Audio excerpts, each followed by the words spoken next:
नमस्कार दोस्तों। आपने महसूस किया होगा जब आप नो कांटेक्ट रूल को फॉलो करते हैं।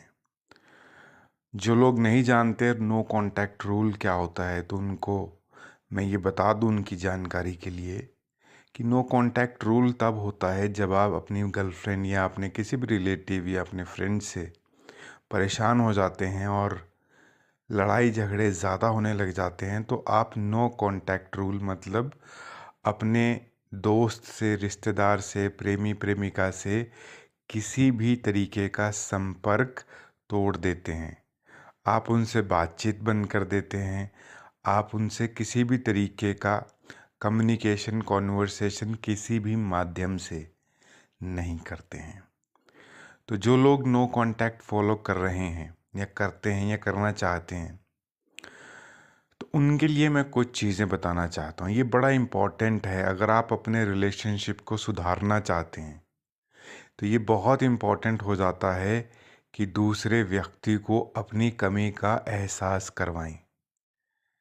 क्योंकि अगर आप उसको अपनी कमी का एहसास नहीं करवाएंगे तो वो आपको लाइटली लेगा, वो आपको वो अटेंशन नहीं देगा जो आप अटेंशन चाहते हैं। ये बिल्कुल वैसा ही है जैसा कि कोई स्वस्थ व्यक्ति है, वो तब तक अपनी सेहत की कदर नहीं करता जब तक वो बीमार नहीं हो जाता या जब तक उसको कोई बुखार नहीं हो जाता। ज़रा सा खांसी, जुकाम, सर्दी भी एक व्यक्ति के लिए काफ़ी है उसको एहसास दिलाने के लिए कि तुम स्वस्थ थे, लेकिन तब तुमने इस सेहत की कोई कदर नहीं करी।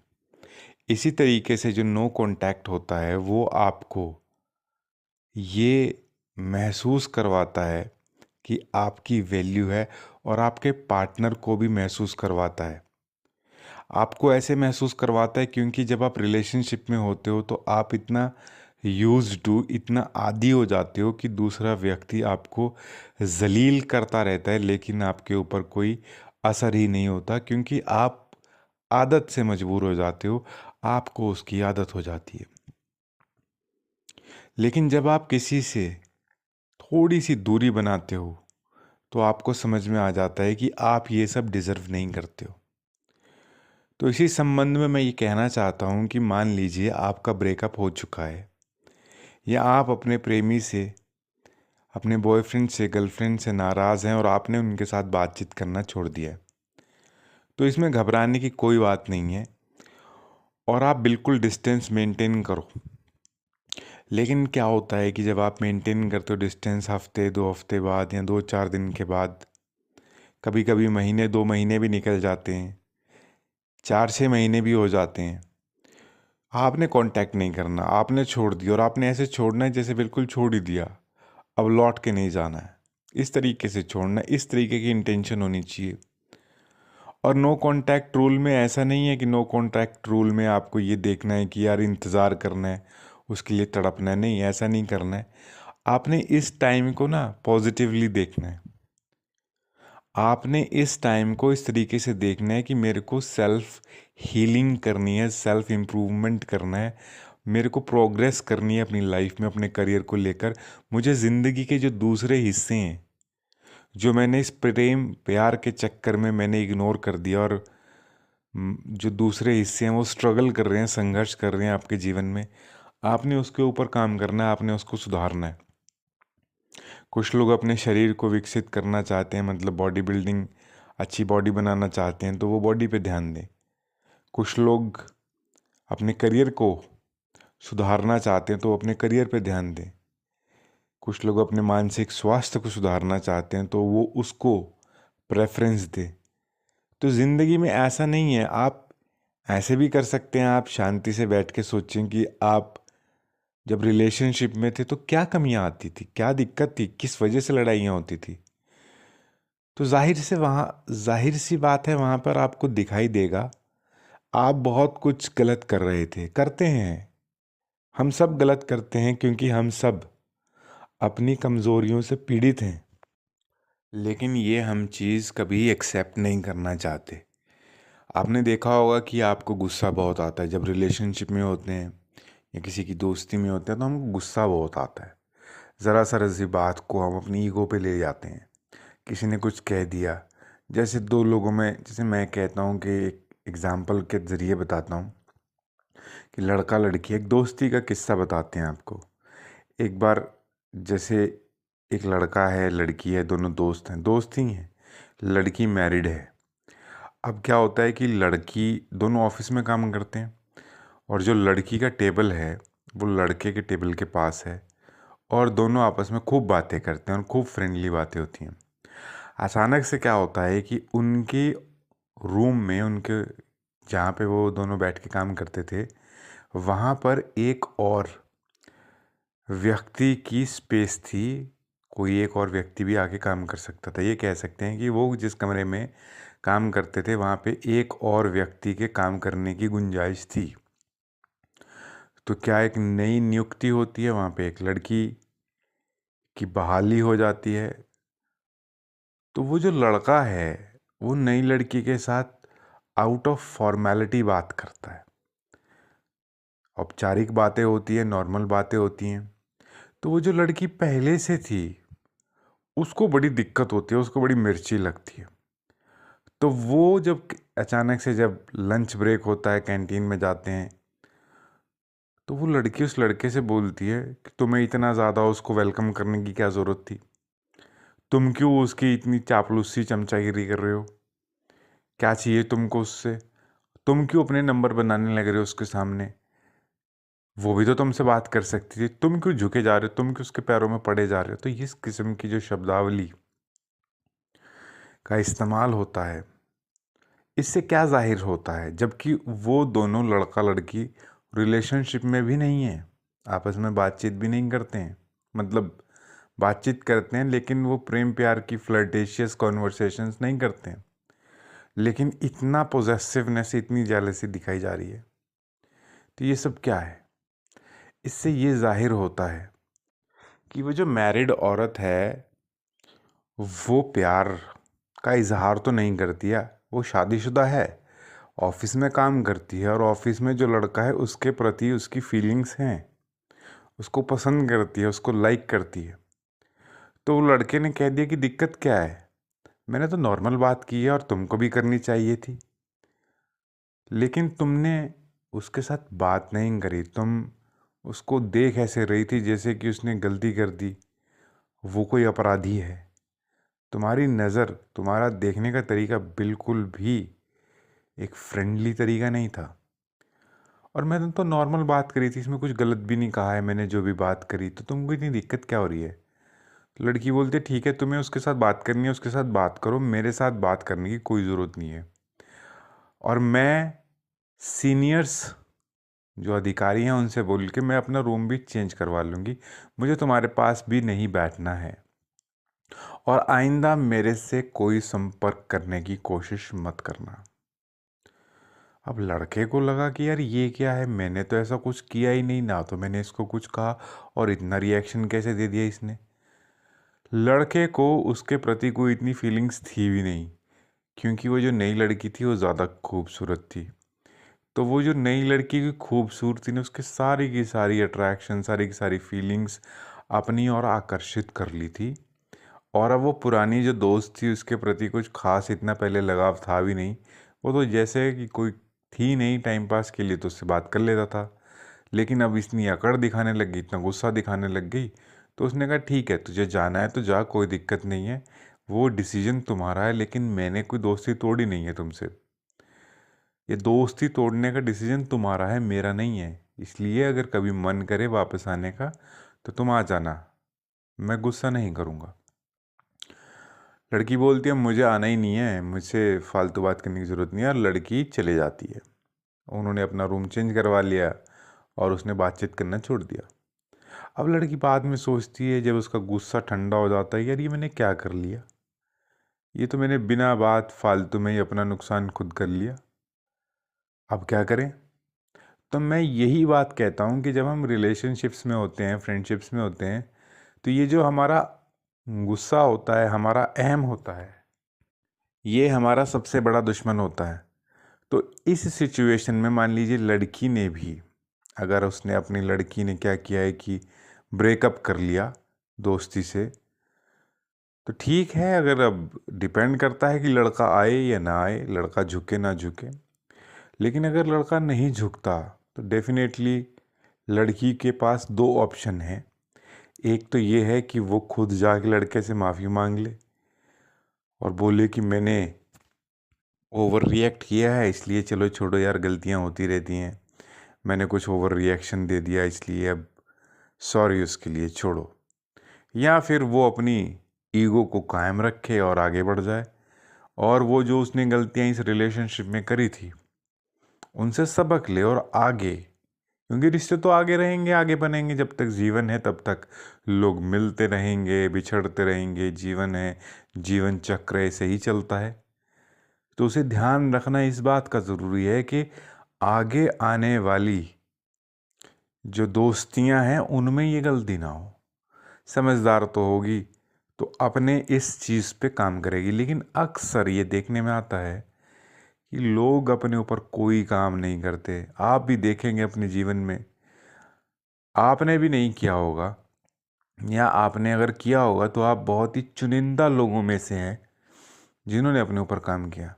अधिकतर लोग, क्या होता है, ऐसी सिचुएशंस आती हैं, ईगो के वशीभूत होके वो लोगों को छोड़ देते हैं। गुस्सा आता है कि अरे, हमें इम्पोर्टेंस देते थे और अचानक से अब इम्पोर्टेंस किसी को और को देने लग गए। जाहिर सी बात है, होता ही है कि आप किसी को इम्पोर्टेंस देते हैं तो धीरे धीरे जब आप उसको जानते हैं, समझते हैं, तो जब उसको जान लेते हैं, समझ लेते हैं, तो उसमें से आपका इंटरेस्ट कम हो जाता है। तो क्या करना चाहिए? करना ये चाहिए कि अपने आप को इंटरेस्टिंग बनाए रखें, कुछ न कुछ अपने आप में विकसित करते रहें, ऐसे शौक पालें जिससे कि आपके आप में बोरियत का अनुभव ना हो, लोग आपको बोरियत भरे व्यक्ति के तौर पर ना देखें। और वो कैसे होता है? जब हमारी ज़िंदगी में कोई शौक होता है और हम उससे संबंधित जानकारियाँ इकट्ठी करते रहते हैं, हम कुछ करते रहते हैं, तो उससे हमारे जो पर्सनालिटी है उसका विकास होता है। और जब हमारी पर्सनालिटी डेवलप होती है तो वो एक हमें अलग ही किस्म का अट्रैक्टिव व्यक्ति बनाती है। इन चीज़ों को ध्यान रखना बड़ा ज़रूरी है।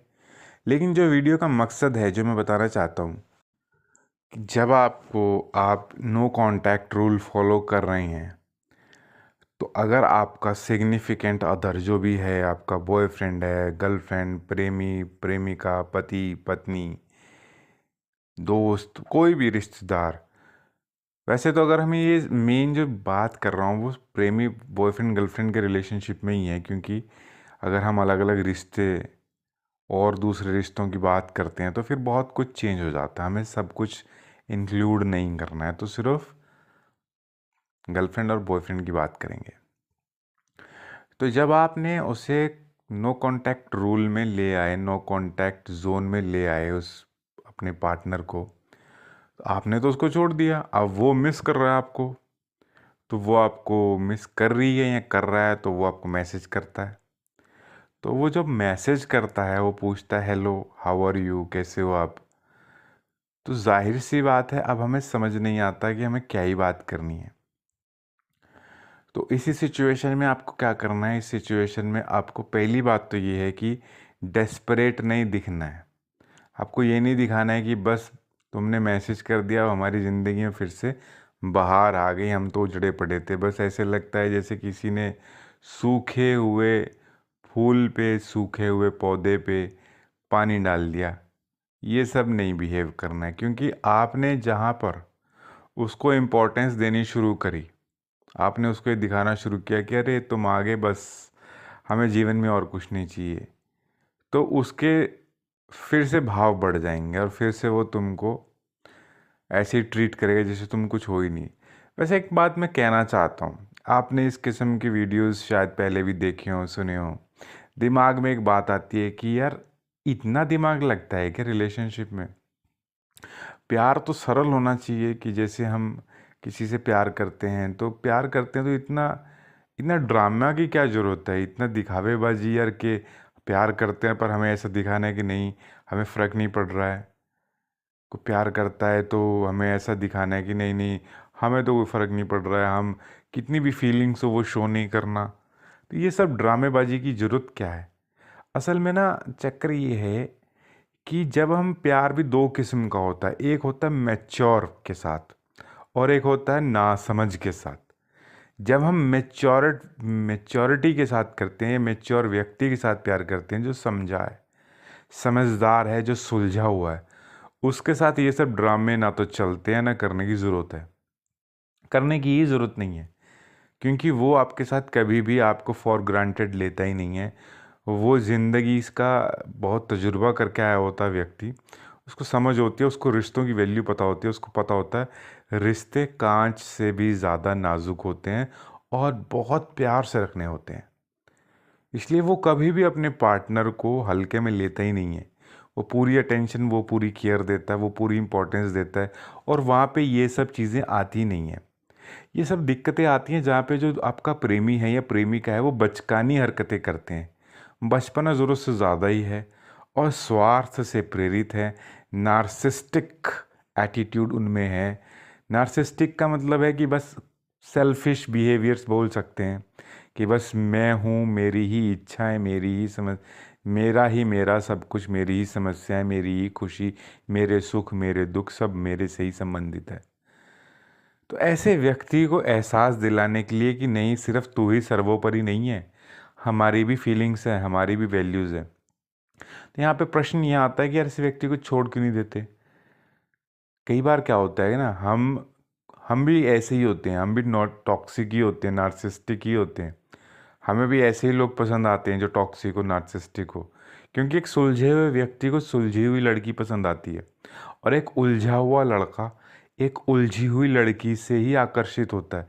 ये फैक्ट है, सीधी सी बात है, आपको अपने जैसे ही व्यक्ति पसंद आता है। तो अगर आप ऐसे हैं तो आपके साथ ऐसी लड़की है तो आपको ऐसी पसंद आएंगे। तो ज़्यादातर दिक्कत ये है कि ज़्यादातर लोग दुनिया में इमेच्योर हैं।